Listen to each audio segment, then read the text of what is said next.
Haleluya. Shalom.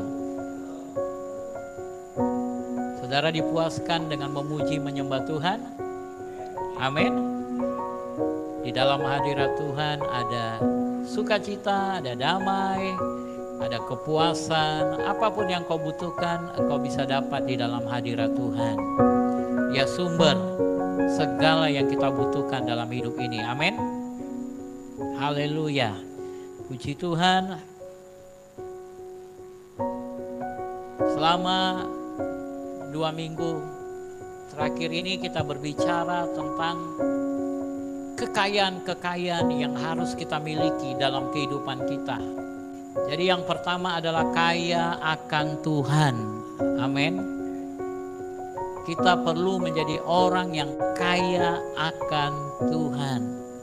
Di dalam Yeremia pasal 9 ayat 23 dan 24. Mari kita baca Yeremia 9 ayat 23 24. 1, 2, 3. Beginilah firman Tuhan, janganlah orang bijaksana bermegah karena kebijaksanaannya, janganlah orang kuat, ayo baca,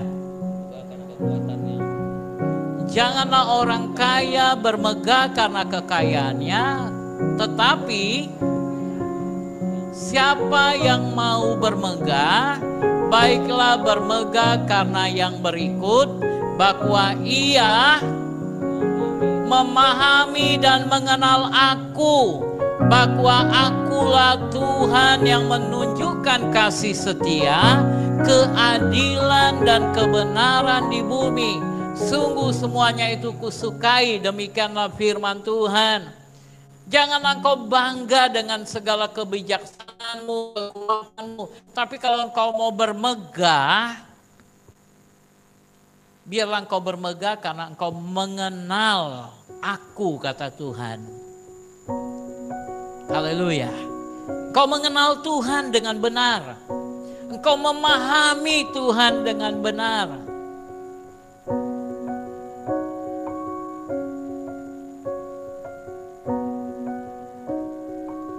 Itulah yang harus kau megahkan. Wah, haleluya. Tuhan itu dahsyat. Yesus itu luar biasa.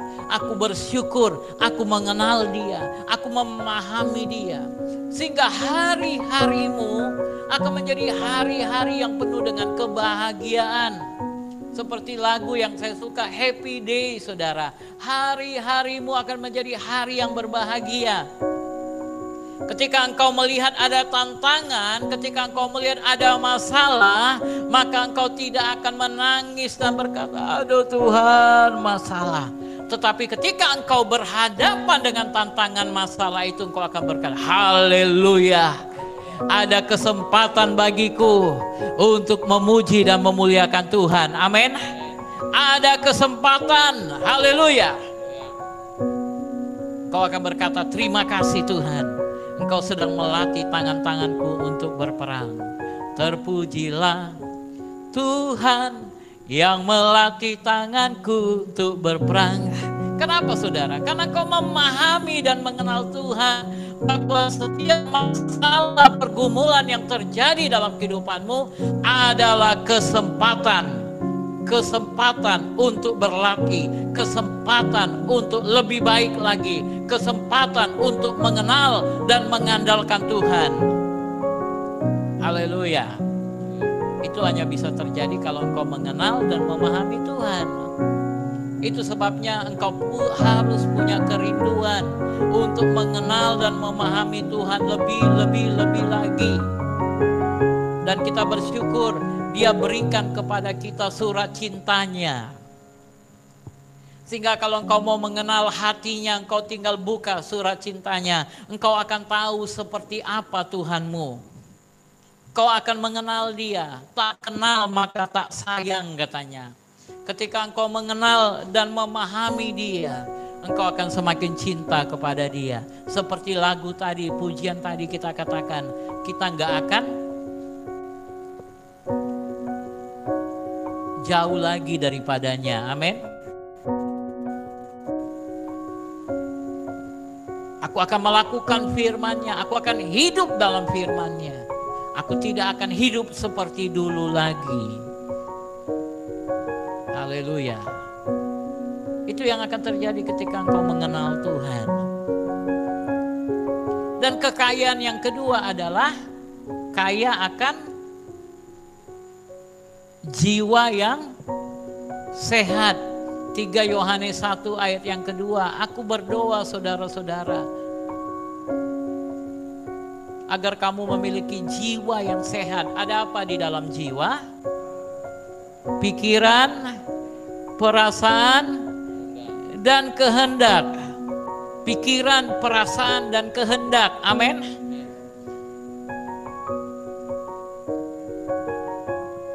Ini adalah media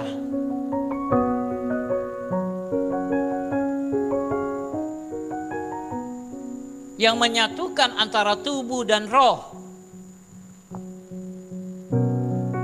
Mediator antara tubuh dan roh.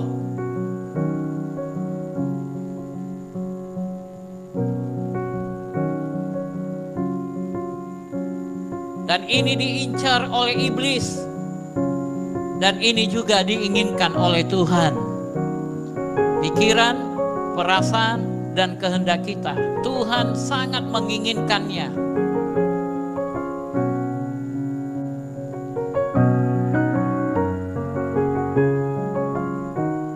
Karena tujuan Tuhan di muka bumi ini mengambil kembali kerajaannya. Dan Dia berikan kepada gerejanya, yaitu saya dan saudara. Dia berikan kepada anak-anaknya, dan Dia angkat engkau menjadi raja-raja di muka bumi ini. Dia menjadikan kau raja-raja. Dan supaya engkau bisa memimpin, saudara ingat Salomo. Tuhan bertanya kepada Salomo, Salomo, apa yang kau inginkan, aku akan berikan kepadamu. Salomo tidak meminta kekayaan uang, kekayaan harta, tetapi dia meminta hikmat, pengetahuan. Tuhan, berikan kepadaku hikmat, pengetahuan.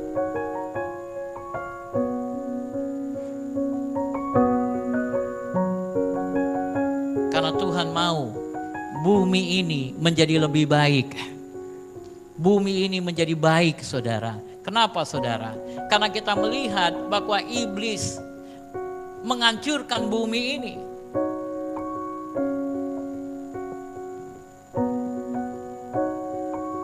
Dia mulai dengan penguasa bumi ini. Siapa penguasa bumi ini? Manusia. Dari sejak awal Tuhan memberikan bumi ini kepada manusia. Tuhan katakan kepada Adam dan Hawa, beranak cucu bertambah banyak, penuhilah bumi, kuasai, taklukkan bumi ini. Tapi seperti Esau menipu Yakub dengan semangkuk kacang merah, bubur kacang merah. Seperti itu juga iblis menipu manusia dan mengambil kekuasaan itu dari manusia. Dan gak malunya dia pamer sama Yesus ketika berada di sebuah bukit lagi berpuasa. Dia bawa Yesus ke puncak bukit, dia bilang, lihat semua ini kekayaan saya. Kalau kau menyembah aku akan berikan. Gak tahu malu dia ya saudara. Gak tahu malu iblis itu saudara. Milik Tuhan. Dengan orangnya sendiri dia coba banggakan.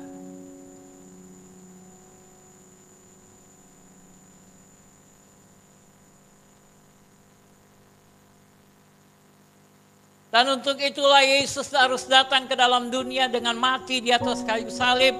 Bukan hanya untuk menebus kita, tetapi juga mengembalikan posisi itu kepada kita.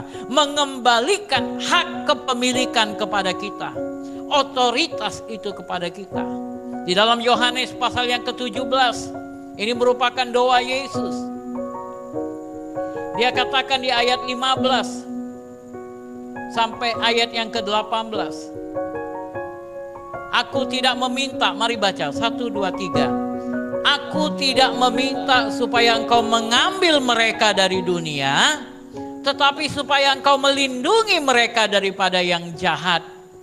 Mereka bukan dari dunia, sama seperti aku bukan dari dunia.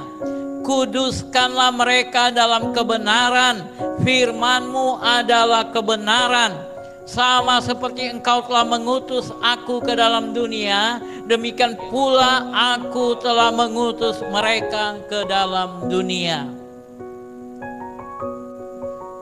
Untuk apa Tuhan mengutus kita ke dalam dunia? Untuk membawa kerajaannya datang dan kehendaknya jadi di bumi seperti di... Itu kehendak Tuhan bagi kita anak-anaknya. Untuk membawa kerajaan Allah datang. Seperti apa kerajaan Allah? Roma berkata kerajaan Allah bukanlah soal makanan dan minuman, tetapi soal kebenaran, damai sejahtera, dan sukacita. Hidup dalam kebenaran. Yesaya 32 ayat 17 katakan, di mana ada kebenaran, di situ akan tumbuh damai sejahtera, dan akibat kebenaran adalah ketenangan dan ketentraman untuk selama-lamanya. Bukankah ini yang dicari bangsa-bangsa? Bukankah ini yang dicari oleh semua umat manusia? Ketenangan dan ketentraman, damai sejahtera, dan mereka tidak dapat menemukan ini dari dunia. Karena iblis mencuri damai sejahtera itu dari muka bumi. Itu sebabnya Tuhan utus kita kembali. Ketika engkau diselamatkan, ketika engkau terima Yesus sebagai Tuhan dan Juru Selamat dalam hidupmu, Dia tidak berniat untuk membawa engkau ke surga. Karena kalau Dia berniat membawa engkau ke surga, ketika engkau diselamatkan langsung, ayo ke surga. Atau Dia bilang sama pendeta, pendeta waktu dibaptis selam agak lama sikit celupkannya. Tidak seperti itu saudara. Tapi Dia mau membawa engkau ke muka bumi ini, mengutus engkau ke muka bumi ini, supaya engkau bawa kebenarannya. Ketika orang-orang mulai melakukan kebenarannya, maka mereka akan temukan damai sejahtera dan sukacita. Haleluya. Amin. Itu sebabnya Dia butuh pikiran, Dia butuh perasaanmu, Dia butuh kehendakmu. Karena kehendak inilah yang sangat berharga dimiliki oleh manusia, yang tidak dimiliki oleh ciptaan yang lain. Dan Dia berikan kehendak bebas kepada kita. Kita bebas memilih, menentukan setiap langkah perjalanan hidup kita. Kita mau ke kiri atau mau ke kanan, saudara bebas memilih. Tapi ketika engkau berkata, Tuhan, kuserahkan kehendakku kepadamu, pakai Tuhan, tuntun Tuhan, maka firman-Mu adalah pelita bagi kakiku, yang akan menerangi jalan-jalanku. Kita izinkan firman Tuhan itu bagaikan pelita yang menuntun kita. Kita bebas. Kita bebas. Tapi kemudian kita berikan kebebasan kita. Tuhan, pakai kebebasanku ini. Pakai kebebasanku.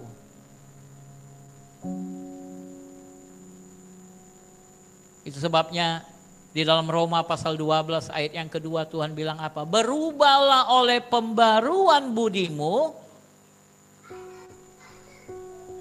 Dikatakan janganlah kamu menjadi, mari baca bersama-sama. 1, 2, 3. Janganlah kamu menjadi serupa dengan dunia ini, tetapi berubahlah oleh pembaruan budimu, sehingga kamu dapat membedakan manakah kehendak Allah, apa yang baik, yang berkenan kepada Allah, dan yang sempurna. Jangan kamu menjadi serupa dengan dunia ini, tapi berubahlah oleh pembaruan budi. Budi itu bicara mengenai jiwa, saudara. Pembaruan jiwamu. Sehingga kamu dapat membedakan mana kehendak Allah, apa yang baik.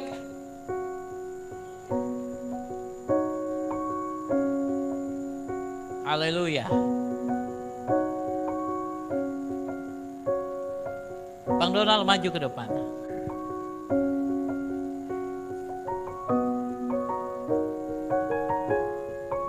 Bang Donald ini masih anak muda, saudara.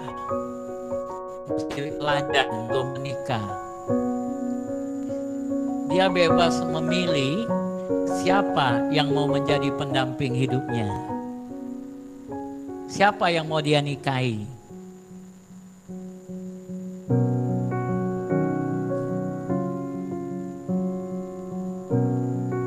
Tuhan kasih kehendak bebas kepada dia. Engkau bisa tahu mana kehendak Allah, apa yang baik. Apa yang baik? Sama-sama Kristen, sama-sama orang percaya itu kehendak yang baik. Amin. Apa yang berkenan? Beliau ini melayani. Saudara lihat kan WL tadi kan?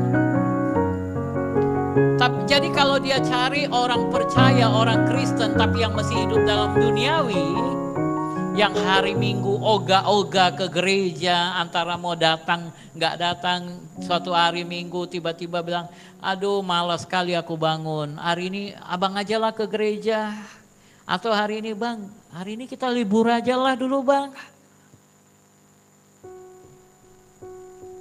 Maka kehendak yang berkenan bagi beliau adalah mencari orang yang sama-sama suka melayani. Tapi tidak boleh lebih tinggi rohaninya dari dia. Karena laki-laki adalah imam, kepala. Kalau perempuannya lebih rohani, tiap hari kena tokok lah. Dikhotbahin.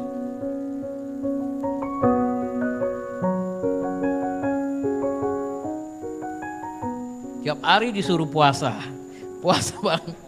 Puasa bang.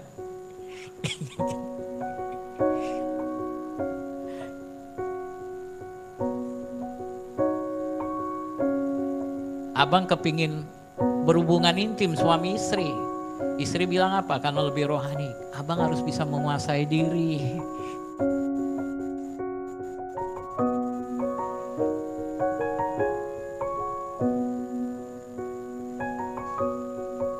Jadi makanya Tuhan kasih yang ketiga, yaitu yang sempurna. Yang sempurna.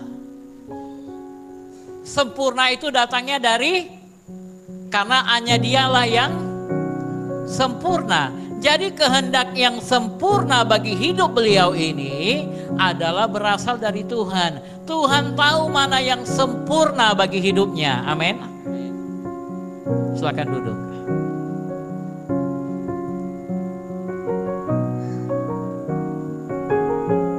Contoh yang kedua, Bang Semi sini Bang Semi.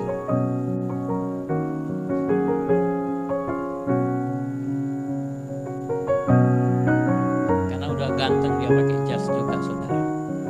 Sebenarnya yang ini mau disuruh tapi masih terlalu muda ya. Ganteng kali saudara kan?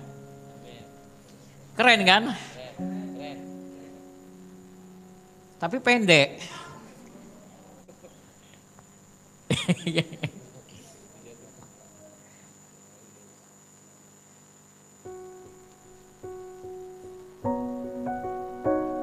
Bang Semi ini punya banyak kriteria dalam kehidupannya.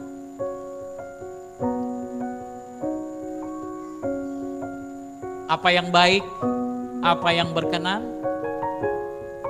Tapi kemudian Tuhan bilang, aku mau berikan yang sempurna kepadamu. Maju Natali.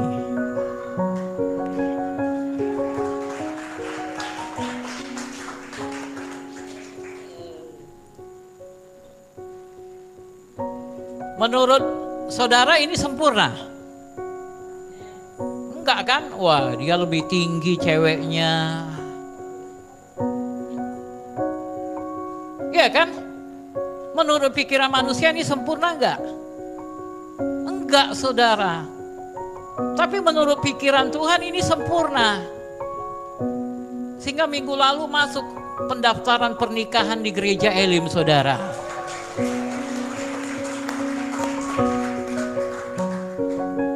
Jadi mana yang sempurna? Hanya Tuhan yang tahu. Jadi sudah dikonseling dua kali, saudara. Silakan duduk. Sekalian pengumuman supaya tahu udah ada yang punya. Sudah ngikut konseling pernikahan, saudara.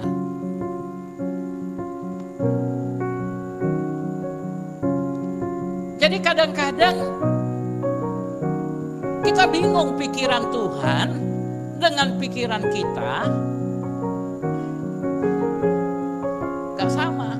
Tapi kalau kita terus hidup di dalam keinginan daging kita, akhirnya apa? Banyak orang kehilangan kesempatan yang berharga yang Tuhan berikan kepada dia.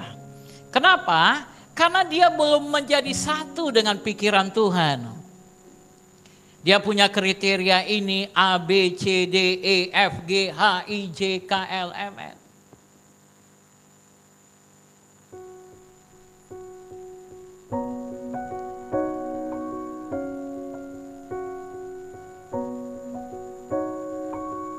Itu sebabnya kita harus taklukkan pikiran kita, rancangan hidup kita ke dalam rancangan Tuhan. Karena rancangannya yang penuh dengan damai sejahtera. Amin. Dia tahu yang terbaik akan kehidupanmu. Dia berkata, bapak mana yang kalau anaknya minta roti akan berikan batu. Dia tahu akan kebutuhanmu dan dia bilang, mari serahkan kepadaku. Karena aku sumber hikmat. Salomo mengerti dengan benar rahasia itu dan dia berkata, Tuhan, aku ingin hikmat.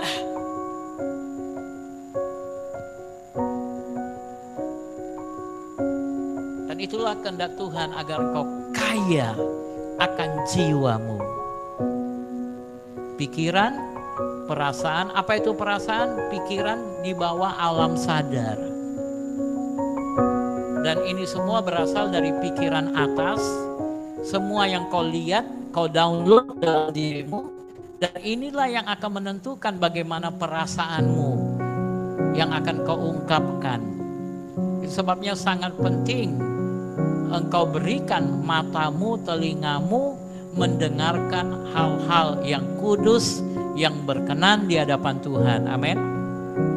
Sekarang ini iblis menawarkan begitu banyak hal-hal yang bisa terdownload dalam pikiran di bawah alam sadar kita. Sehingga begitu banyak orang sekarang ini yang perasaannya kacau, yang perasaannya hancur, yang perasaannya gundah gulana, saudara. Bayangkan kemarin saya lihat ada anak umur sangat muda mau bunuh diri karena hal-hal sepele, saudara. Kenapa? Karena perasaan tadi, ini menyangkut perasaan. Dia marah dengan orang tuanya.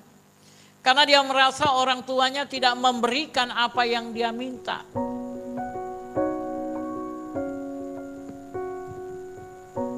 Kenapa hal itu terjadi? Karena apa yang dia lihat, yang selalu dia lihat di media, sosial media. Kembali saya mau ingatkan, media sama seperti jiwamu merupakan media, mediator antara tubuh dengan roh. Demikian juga di dalam dunia ini ada media yang ingin memediatormu. Tapi engkau perlu tahu, hanya satu-satu mediator itu. Dan mediator itu adalah Yesus. Dialah sang mediator bagi kita. Amin. Yang memediasi kita dengan Bapa di surga. Dan di luar dia tidak ada mediator lain. Hati-hati dengan semua yang kau lihat. Hati-hati dengan semua yang kau rasakan dalam hidup ini. Dan yang ketiga, kaya akan tubuh yang sehat. Minggu lalu kita sudah mendengar dengan sangat baik dari Pak Dokter. Luar biasa tentang penjelasan bagaimana memiliki tubuh yang sehat. Tuhan sangat menginginkan saya dan saudara punya tubuh yang sehat. Amin. Karena bagaimana kita mewujudkan rencana Tuhan kalau kita tidak punya tubuh yang sehat? Haleluya. Itu sebabnya Tuhan katakan kepada Nuh, Nuh, ini yang akan terjadi di muka bumi. Aku udah kesel dengan umat manusia ini. Buat bahtera Nuh. Untuk apa? Menyelamatkan tubuhnya.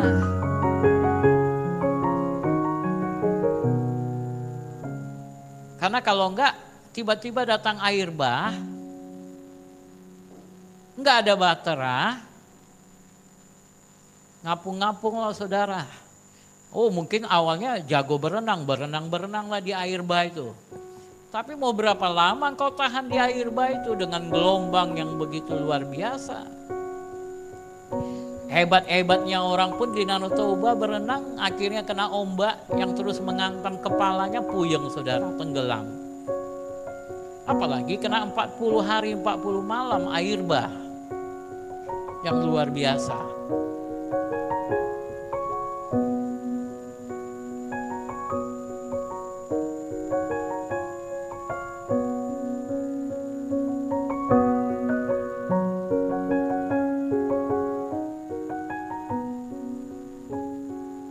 Orang bijak kalau lihat malapetaka bersembunyilah ia. Amin. Kita harus menjadi orang yang bijak. Kenapa? Karena tubuh ini harus diselamatkan.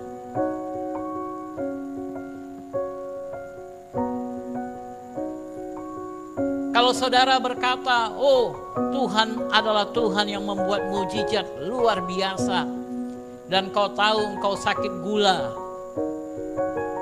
engkau punya masalah dengan diabetes, engkau terus minum gula, teh manis gulanya luar biasa, teh susu, makan nasi satu bukit, enggak satu gunung, satu bukit. Engkau terus makan yang manis-manis. Jangan salahkan Tuhan kalau engkau terbaring di rumah sakit. Sudah tahu punya masalah dengan hipertensi. Tapi setiap hari kalau enggak B1, B2, B1, B2, B1, B2. Sekali-sekali gantilah.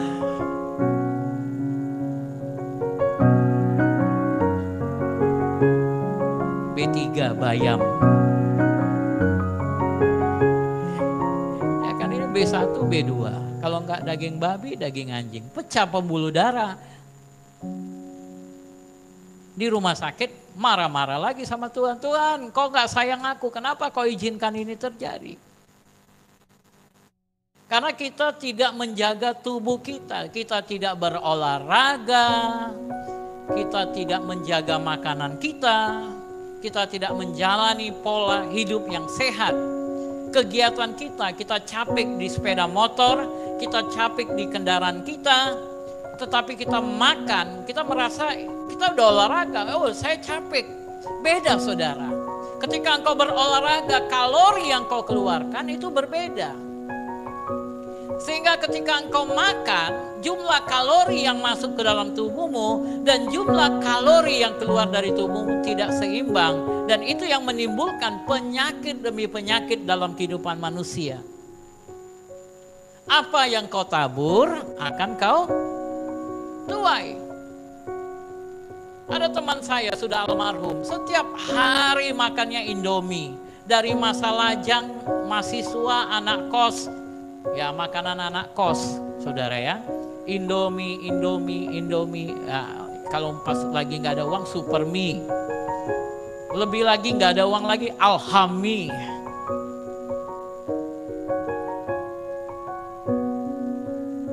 Ini Ini menjadi makanannya, apalagi udah capek pulang, itu yang paling gampang. Tinggal ambil air panas, taruh di sebuah ini. Itu pengalaman saya juga waktu di kampus, di asrama di Malang, saudara. Apalagi malam sudah lapar, kami kena makan malamnya jam 6 sore, jam 9, udara Malang itu kan dingin. Waduh, udah minta lagi perut ini, saudara. Sehingga yang paling gampang adalah ya tadi Indomie atau Alhami atau apa, saudara. Apa yang terjadi? Akhirnya kawan ini kena kanker usus.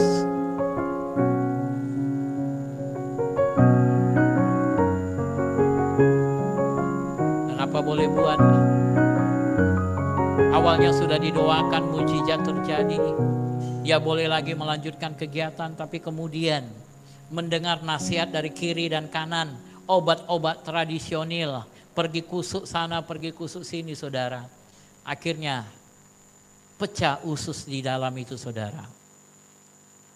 Dan tiba-tiba di hari Minggu, di perayaan Natal kita pula itu tiba-tiba ditelepon pagi-pagi.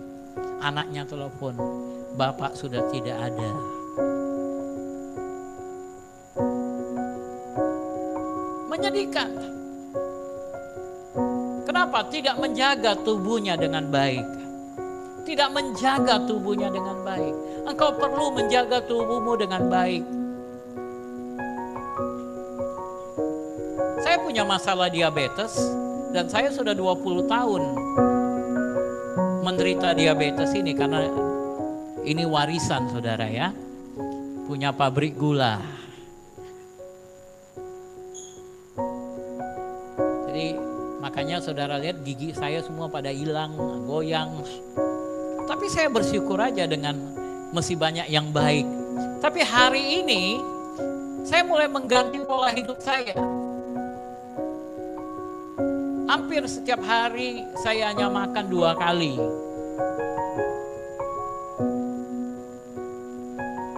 Dari malam, terakhir makan malam sampai siang itu saya anggap seperti berpuasa.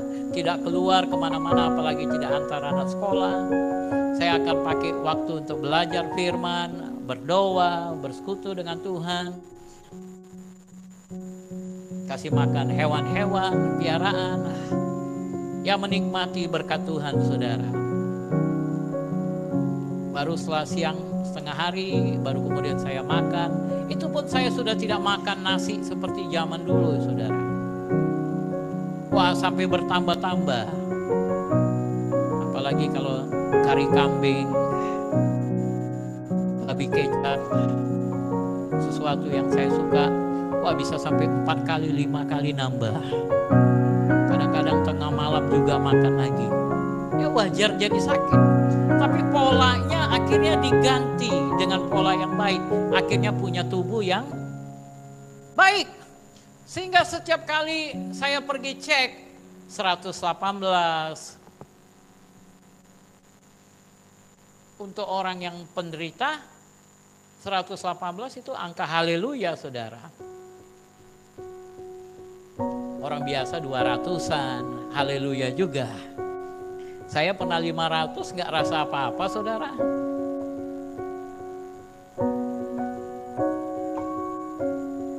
Tapi inilah efeknya. Ke gigi. Ya puji Tuhan. Sehingga saya mulai menggantikan apa yang diperlukan oleh tubuh saya. Oh, tubuh saya ternyata tidak butuh banyak nasi. Tapi tubuh saya perlu contohnya puding telur. Telur apa yang bagus untuk orang penderitaan oleh tubuh. Karena apa? Dia menyerang mata. Jadi untuk mata ini apa yang diperlukan? Dia menyerang ke tubuh organ-organ tubuh yang lain. Itu kita perlu perbaiki. Kenapa? Karena Tuhan punya rencana yang luar biasa bagi hidupmu. Kalau engkau tidak bisa bangun, kalau engkau dalam keadaan lemah, bagaimana Tuhan mau bekerja melalui hidupmu? Kau raja-raja di muka bumi ini. Banyak hal luar biasa yang Tuhan ingin kerjakan melalui engkau. Sehingga melalui hidupmu dia akan buat orang-orang terkagum-kagum dengan Tuhan. Sama seperti apa yang Daniel perbuat di kerajaan Mesir. Sama seperti apa yang Yusuf perbuat di kerajaan Mesir juga. Mereka buat para pimpinan negara itu terkagum-kagum. Wow, Allahnya Daniel ini luar biasa. Allahnya Yusuf ini luar biasa. Dan Tuhan mau jadikan kau juga yang seperti itu. Itu sebabnya kau harus kaya akan tubuh yang sehat. Yang keempat, kaya akan pertemanan. Kaya akan pertemanan. Di dalam Yohanes pasal 13 ayat 34. Yohanes 13 ayat 34. Mari kita baca Yohanes 13 ayat 34. 1, 2, 3. Aku memberitakan perintah baru kepada kamu, yaitu supaya kamu saling mengasihi, sama seperti aku telah mengasihi kamu, demikian pula kamu harus saling mengasihi. Ini merupakan landasan kita dalam berteman, karena kasih. Kalau tidak punya kasih, sulit bagi kita untuk berteman. Karena apa, saudara? Kita memiliki pertemanan teman yang memiliki latar belakang kehidupan yang berbeda, sosialnya berbeda, keturunannya berbeda, cara hidupnya berbeda. Kalau nggak punya kasih, sulit bagi kita untuk berteman. Karena kita akan mau orang menjadi seperti kita. Engkau tidak bisa menjadikan orang untuk menjadi sepertimu. Tapi engkau harus jadikan orang menjadi seperti Yesus. Amin. Itulah tujuan hidup kita. Tetapi Tuhan mau engkau berteman, memiliki banyak teman. Karena ini akan mempengaruhi poin berikutnya.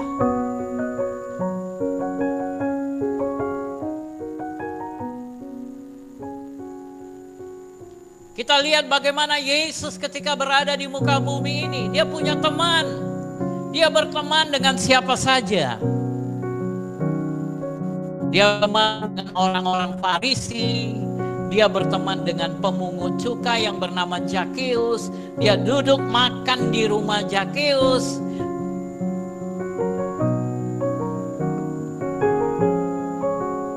Dan Lukas pasal yang ke-8 berkata dia berteman juga dengan orang-orang pejabat.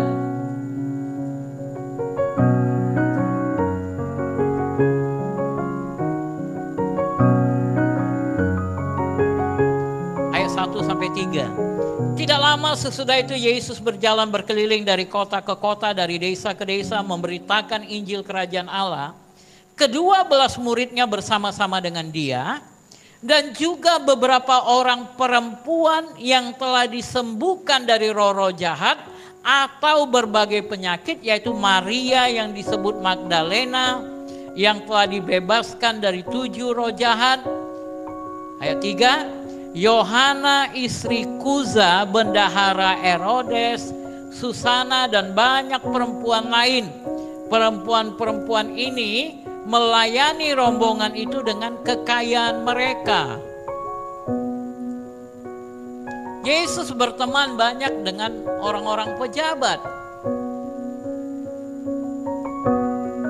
Tentu saja pertemanan itu dimulai dengan mujizat-mujizat yang dia lakukan kepada mereka. Dia mendoakan mereka, contohnya Maria Magdalena. Kita tahu sampai akhir Yesus di atas kayu salib, Maria Magdalena senantiasa hadir. Kenapa, saudara? Dan dia juga yang menuangkan minyak dan mengurapi kaki Yesus. Minyak mur yang harganya, kalau distandarkan dengan sekarang, para ahli mengatakan lebih kurang 15.000 US dollar. Kalikan 14.000, berapa Win? 15 kali 15 200 Ya berapa Pak? 200 juta lagi, lebih. Bayangkan dia urapi kaki Yesus dengan minyak yang harga 200 juta lebih. Ini pelayanan yang dilakukan oleh Maria Magdalena. Kenapa saudara? Firman Tuhan mengatakan dia dilepaskan dari 7 roh jahat. Ini gak main-main. Karena roh jahat itu menghancurkan. Jadi bukan masalah biasa yang dia hadapi. Dia dikuasai oleh 7 roh jahat. Sedangkan Yesus mendoakan dia dan melepaskan dia dari roh jahat itu. Itu sebabnya bagi dia uang gak ada artinya. Dibandingkan dengan berkat yang dia sudah terima. Karena kalau roh jahat sudah menguasai hidup seseorang, orang itu gak punya masa depan. Maria Magdalena mengabdikan hidupnya melayani Yesus. Yesus berteman dengan mereka. Kemudian Susana, istri Kuza, Yohana.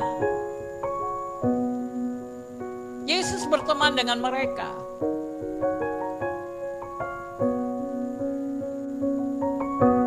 Dalam berteman juga harus bijak.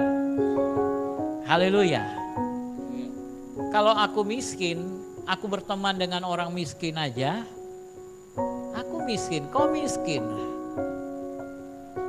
Mau makan pun gawat saudara.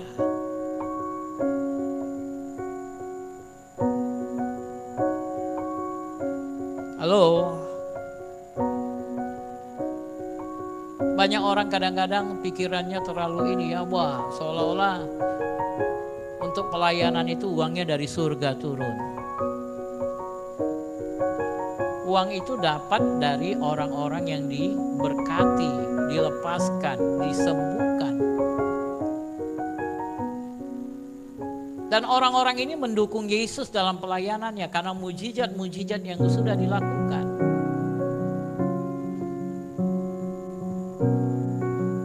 Berapa banyak mujizat-mujizat yang Tuhan kerjakan dalam hidupmu. Dan kau terus mengharapkan mujizat, tapi tidak siap melakukan sesuatu untuk Tuhan, untuk pekerjaan Tuhan, untuk pelayanan di gereja ini. Anggaplah dalam kelompok ini saya seperti Yesus yang melayani saudara, menyembuhkan saudara, melepaskan saudara, mendoakan saudara. Dan kita adalah sebagai teman.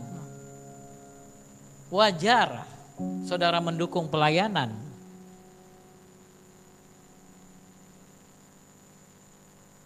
Saudara akan siap mendukung ketika kita bicara, wah gereja ini kita buat, ayo buat iuran yuk. Ayo buat kita kumpul janji iman yuk. Ayo kita kumpul ini. Saudara akan berkata, yes, oke. Ketika saya bicara mengenai perpuluhan, tidak ada yang keberatan. Kenapa? Saudara merasa saudara sudah disembuhkan, dilawat Tuhan.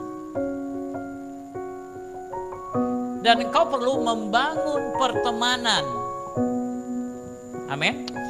Kaya dalam pertemanan. Dan seperti saya katakan dalam poin saya tadi, dalam berteman, apa yang kita menangkan? Hubungan tadi. Dan saya kepingin senantiasa berteman dengan saudara. Sehingga sekalipun banyak saudara yang hanya datang ke gereja, merasa hanya sebagai simpatisan, seperti simpatisan. Aku yang penting udah taruh uang di kantong persembahan, udah cukup. Nggak butuh yang lain. Saya tetap berteman dengan saudara. Sebaik selesai ibadah langsung cabut. Tetap ketika saudara bersalaman, halo, shalom. Saya tetap berteman. Karena yang tetap harus dimenangkan adalah hubungan tadi. Amin. Berteman. Pertemanan ini sangat penting. Yusuf dicampakkan ke dalam penjara. Dan kemudian ada 2 orang lagi masuk, yaitu pegawai raja, juru minum sama juru roti. Yusuf membangun pertemanan dengan mereka. Sehingga suatu hari ketika 2 orang kawan ini sudah lepas, mereka teringat, ada kami tahu, ada kami kenal. Kenapa? Karena ada pertemanan. Halo? Amin? Ada pertemanan.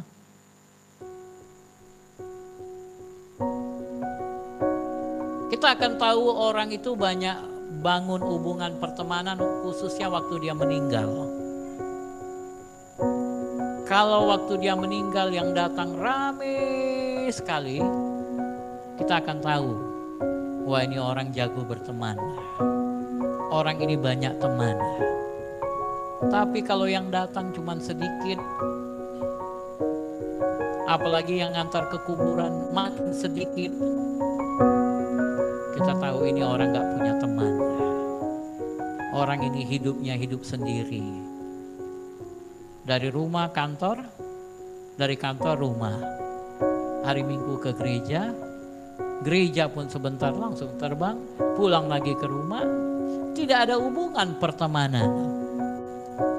Engkau harus kaya dalam berteman, saudara. Amin. Harus kaya dalam berteman.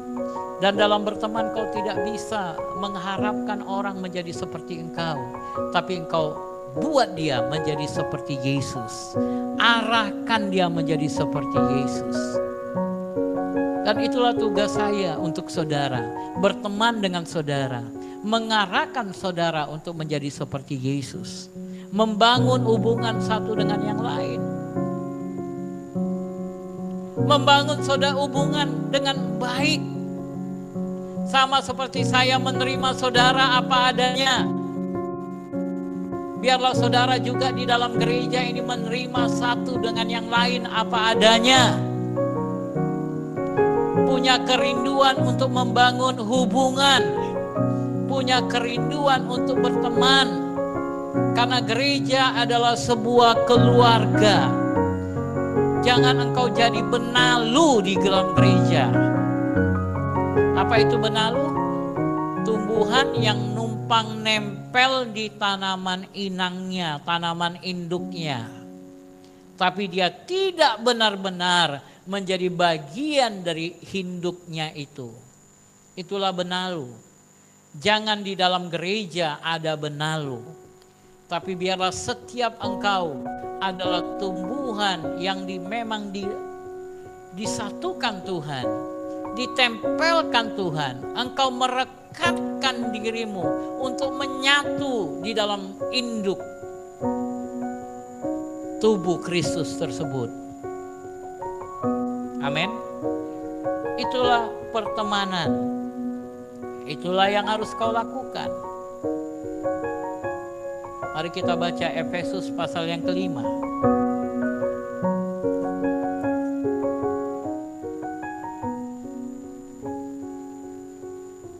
Tetap harus ingat ayat 5 sampai ayat yang ke-10.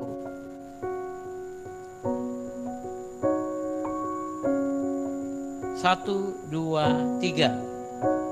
Karena ingatlah ini baik-baik. Tidak ada orang sundal, orang campur, atau orang serakah. Artinya menyembah berhala yang mendapat bagian di dalam kerajaan Kristus dan Allah. Terus. Janganlah kamu disesatkan orang dengan kata-kata yang hampa, karena hal-hal demikian mendatangkan murka Allah atas orang-orang durhaka. Dan itu janganlah kamu berkawan dengan mereka memang dahulu kamu adalah gelap, tetapi sekarang kamu adalah terang di dalam Tuhan. Sebab itu hiduplah sebagai anak-anak terang. Udah? Sampai 10. Dan keadaan dan kebenaran.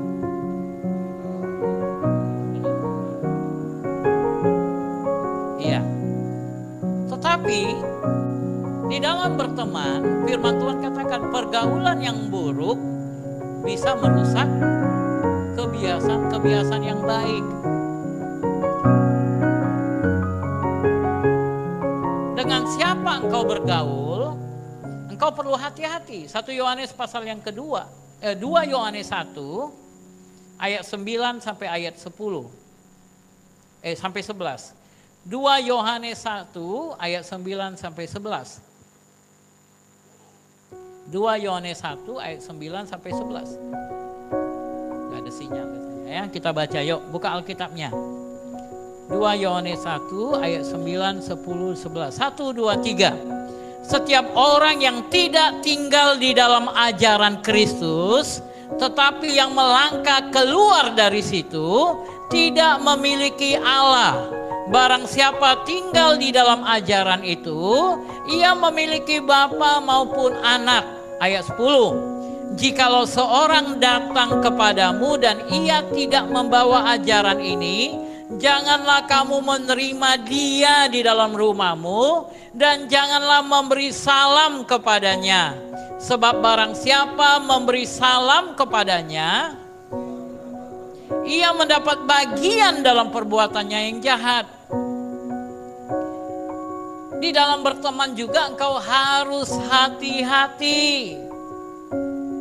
Kalau orang datang ke rumahmu bawa sarke, jangan terima dia di rumahmu.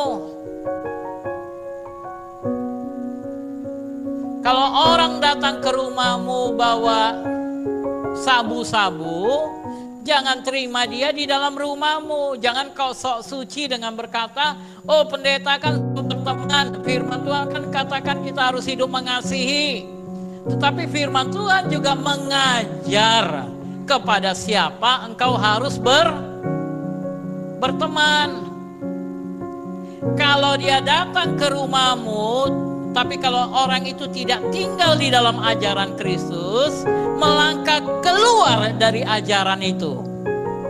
Ada banyak orang di dalam gereja, seolah-olah dia di dalam gereja, tetapi dia sebenarnya berada di luar ajaran Kristus. Hidupnya tidak menunjukkan dia hidup seturut dengan ajaran Kristus.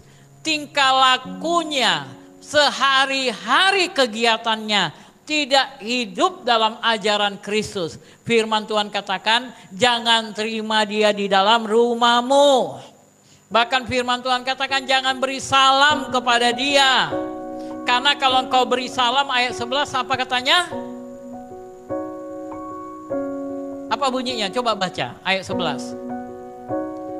Sebab barang siapa memberi salam kepadanya, ia mendapat bagian dalam perbuatannya yang jahat.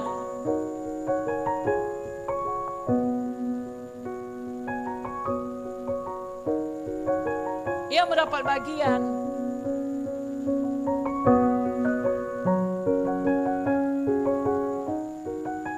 Contohnya bagaimana?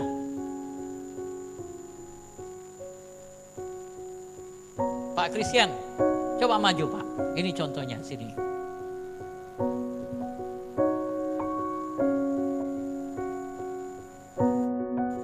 Pak Christian ini pemakai. Saya berkawan dengan dia.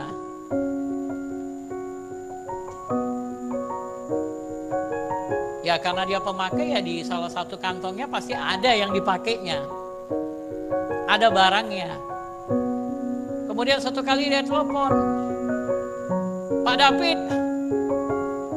ayo ngopi yuk, aku datang ke rumah Bapak, kita ngopi ya, aku kepingin ngopi, ayo datang. Saudara, dalam dunia ini penuh dengan kejahatan.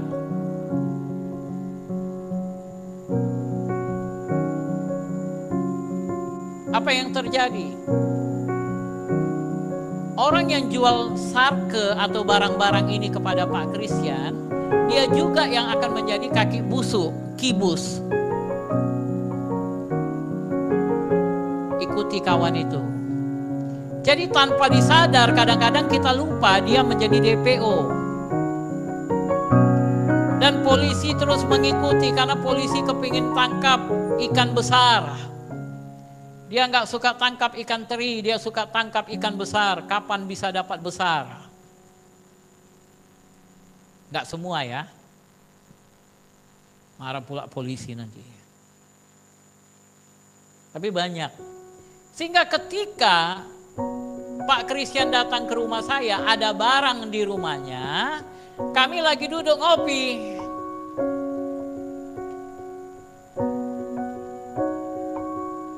Saya tahu dia pemakai, tapi saya nggak tahu dia bawa barang. Tapi polisi tahu. Tiba-tiba polisi datang ke rumah kami, angkat tangan.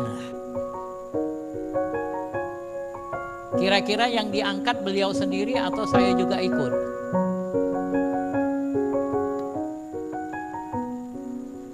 Sama kan?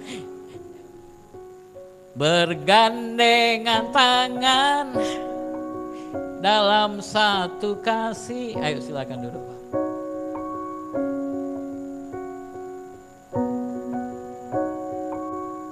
Makanya firman Tuhan bilang apa? Barang siapa memberi salam kepadanya, ia mendapat bagian dalam perbuatannya yang jahat.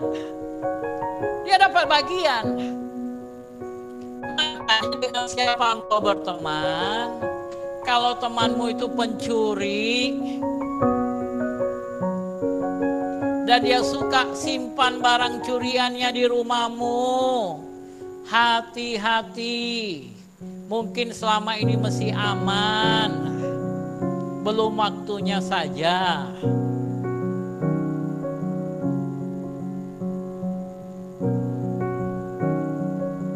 Engkau harus berhati-hati juga dengan siapa berteman. Makanya kita perlu punya komunitas. Kita kenal siapa orang, sehingga kalau dia melanggar firman Tuhan, tidak hidup seturut dengan firman Tuhan, kita Yohanes bilang apa? Melangkah keluar dari ajaran Kristus. Dia melangkah keluar dari ajaran Kristus.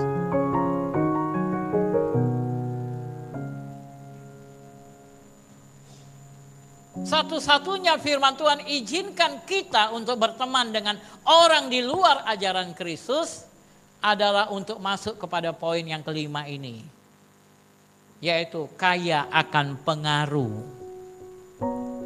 Kaya akan pengaruh. Inilah poin yang kelima. Dari pertemanan tadi, engkau harus menjadi orang yang kaya akan pengaruh. Apakah engkau punya pengaruh yang besar? Yesus berkata, kalau engkau berdoa, pakai namaku. Jangan pakai nama Pak Christian. Karena nama Pak Christian itu enggak ada bawa dampak di dalam kerajaanku. Ya kan? Kalau engkau berdoa, berdoalah dalam nama Yesus. Karena nama itu punya kuasa, pengaruh. Kehadiran kita dalam kehidupan seseorang harus bisa membawa pengaruh. Untuk itulah Yesus berteman dengan Zakeus. Zakeus ini orang yang dibenci. Dia pemungut cukai. Orang gak suka dengan dia. Karena dia suka penggelapan. Sehingga ketika Yesus duduk makan di rumah dia, orang-orang Farisi mulai bisik-bisik. Tapi Yesus bilang, hari ini juga engkau akan diubahkan. Sehingga kita melihat proses perubahan terjadi dalam kehidupan Zakeus. Dia bagi-bagikan semua apa yang sudah dia ambil, dia kembalikan.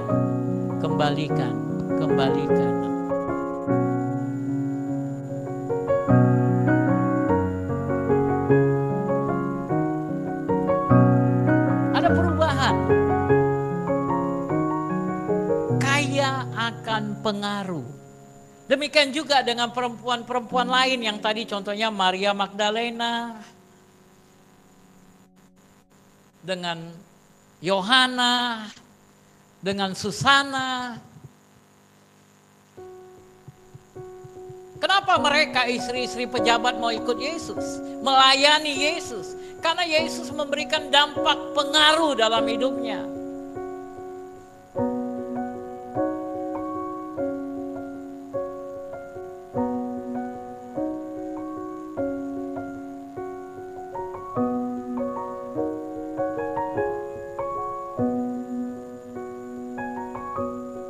Memberikan dampak pengaruh.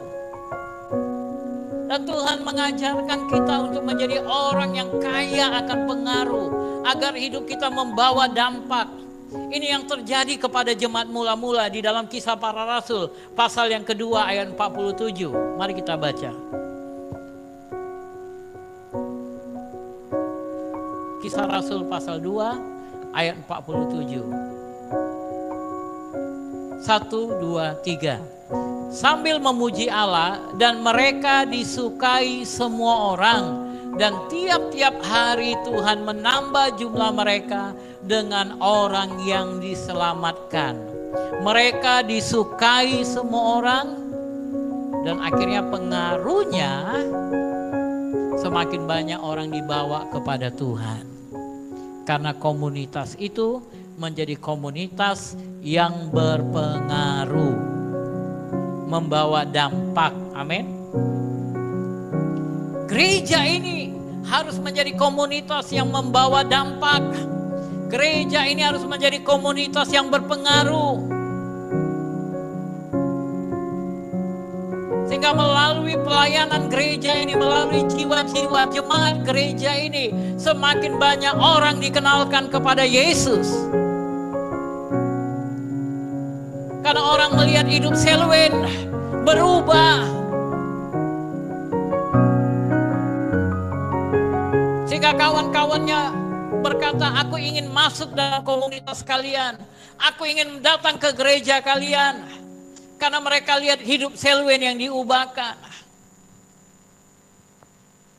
Akhirnya Selwyn membawa pengaruh. Ada dampak. Ada perubahan, tapi kalau aku masih sama seperti dulu, nggak ada ubahnya ketika aku di luar Yesus, maka hidupku tidak membawa pengaruh kepada orang lain. Sedangkan firman Tuhan katakan 2 Korintus 5 ayat 17, barang siapa ada dalam Kristus Yesus, dia adalah. Sehingga kalau engkau tidak membawa dampak, hidupmu tidak berubah, maka engkau sia-siakan pengorbanan Yesus. Lebih baik saran saya, balik aja kepada apa yang kau percaya dulu. Tinggalkan Yesus, karena Yesus mau engkau hidup dalam firman-Nya. Dia wajib tinggal di dalam aku dan aku di dalam Dia. Hidupmu harus berubah. Karena ada pekerjaan besar yang Tuhan ingin kerjakan melalui hidupmu. Ada hal-hal luar biasa yang Tuhan ingin kerjakan dalam hidupmu. Amin. Ada perkara-perkara besar yang Tuhan ingin kerjakan dalam hidupmu.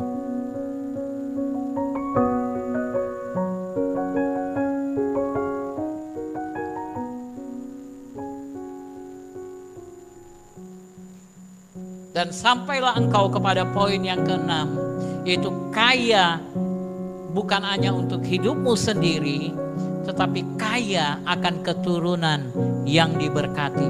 Engkau melepaskan, engkau mengalirkan kekayaanmu itu sampai kepada generasi-generasi di bawahmu. Engkau ajarkan itu kepada anak-anakmu.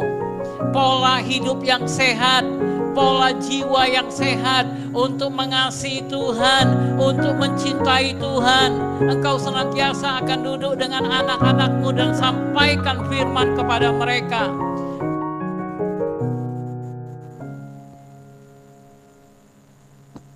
Engkau tidak hanya seperti Hizkia yang hanya memikirkan yang penting di zamanku baik-baik saja. Berapa banyak orang tua yang hanya memikirkan untuk zamannya saja. Dia cari duit. Tapi di zaman kedua, semua kekayaannya habis. Kenapa? Karena anak-anaknya tidak pandai mempergunakan kekayaan jasmani itu, saudara. Kekayaan ekonomi hanya bisa bertambah-tambah ketika engkau pandai memanagenya dengan baik. Dan itu dimulai dengan 6 kekayaan yang engkau sudah dengar pada hari ini. Akan Tuhan, kaya akan jiwa yang sehat, kaya akan tubuh yang sehat.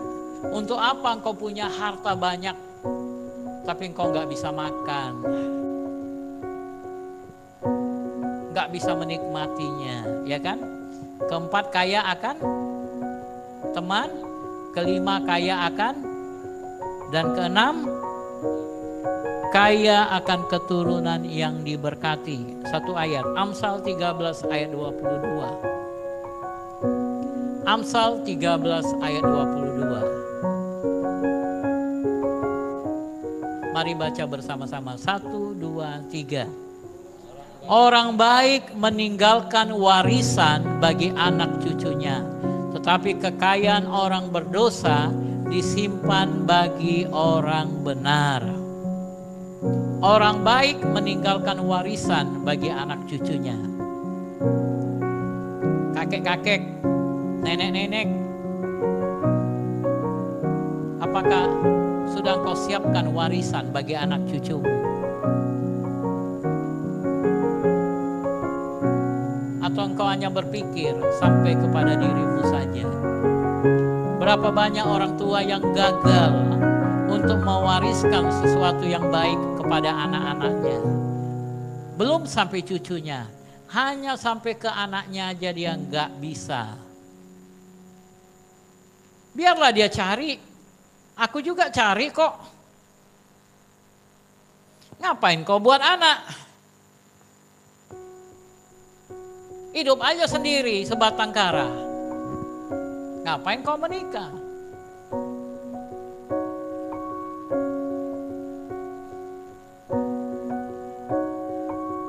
Itu pikiran orang-orang tidak di dalam Kristus. Tapi kalau engkau ada di dalam Yesus, engkau akan mulai memikirkan bagaimana aku bisa meninggalkan warisan bagi anak cucuku. Haleluya. Sehingga suatu kali orang lihat, woi Morris, Dennis, ini kan keturunan pendeta Nathanael katanya. Cucunya Pak Nathanael.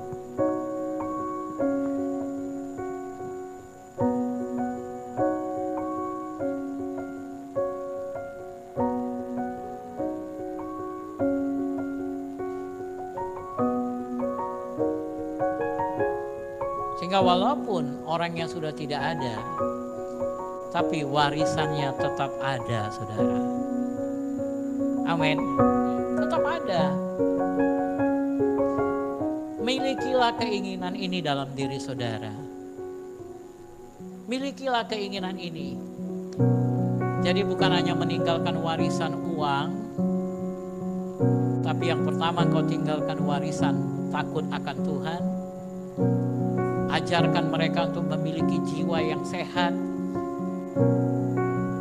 Pedulilah dengan apa yang mereka tonton. Pedulilah dengan buku yang mereka baca. Pedulilah dengan apa yang mereka lihat di handphone, yang mereka download di handphone, dengan games yang mereka mainkan. Peduli, saudara.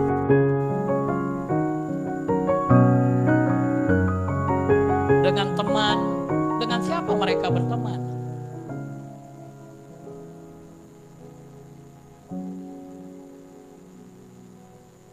Ada kasus anak SMA, orang tuanya dua-dua di luar kota, mereka anaknya kos, anak laki-lakinya kos, dikasih kamar kos yang bagus, fasilitas yang bagus.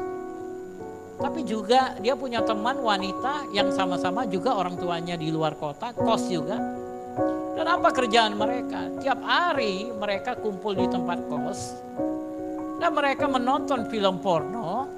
Dan sesudah itu mereka melakukan apa yang dilakukan di film porno itu.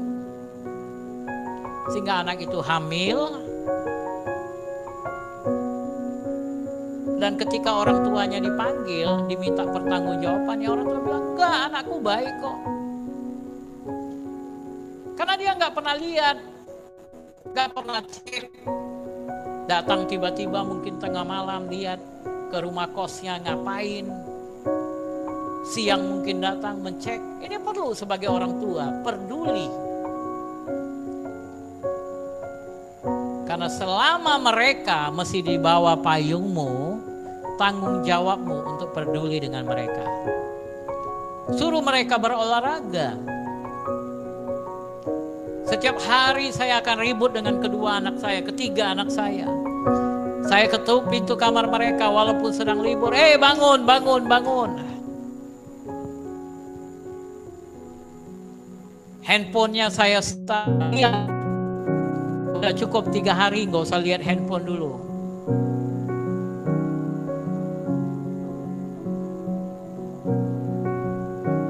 Harus peduli saudara. Kenapa saya mau suatu kelak nanti mereka menjadi anak-anak yang takut Tuhan. Mereka boleh berteman, tapi saya juga melihat teman mereka.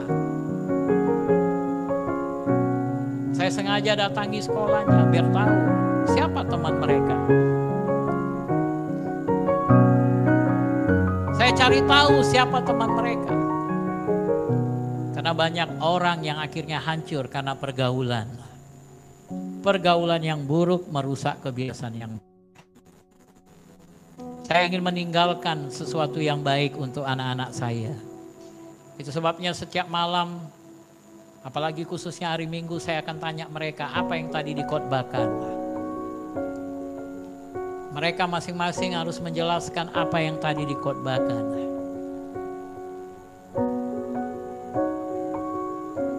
Jangan datang ke gereja, wah haleluya luar biasa. Tapi habis itu pulang gereja ditanya, tadi pendeta khotbah apa? Apa ya? Oh ini pendeta nyanyi Ho Epi deh. Atau ada cerita lucu. Habis itu saudara gak ingat apa-apa. Biasakan dirimu untuk belajar setiap firman yang sudah di sini. Saya katakan kepada Semi, setiap khotbah itu di-cut, lagu-lagunya digeser, khotbahnya diulangi kembali di hari Seninnya, hari Selasanya. Tapi banyak sekali orang yang gak peduli, gak rela. Padahal mereka buka YouTube, mereka buka Facebook, yang lain-lain. Berteman sana, berteman sini. Akhirnya membangun hidup yang salah. Dunia ini sudah melakukan banyak hal yang salah. Iblis sudah menebarkan banyak kesalahan. Itu sebabnya Tuhan tempatkan ke muka bumi untuk merubah semua hal-hal itu dengan kebenaran-kebenaran firman Tuhan. Kembalilah kepada tugasmu. Kembalilah kepada tanggung jawabmu. Dia katakan, pergi, jadikan segala bangsa menjadi muridku. Ajarkan mereka melakukan segala sesuatu yang telah kuperintahkan kepadamu. Bagaimana kau mengajar kalau kau sendiri tidak belajar? Setiap hari renung-renungkan khotbah-khotbah ini. Buka di YouTube saudara. Dengarkan sampai kau mengerti, memahami yang disampaikan. Dan kau praktekkan firman Tuhan itu di dalam keluargamu, di kehidupanmu. Dan lihatlah bagaimana engkau menjadi orang-orang yang diberkati. Pada hari ini kita akan memperingati kematian Yesus dengan menerima darah dan tubuhnya. Biarlah hari ini kau memperbaiki komitmenmu kembali kepada Dia. Dengan mengingat pengorbanannya di atas kayu salib bagi engkau. Jangan sia-sia pengorbanannya.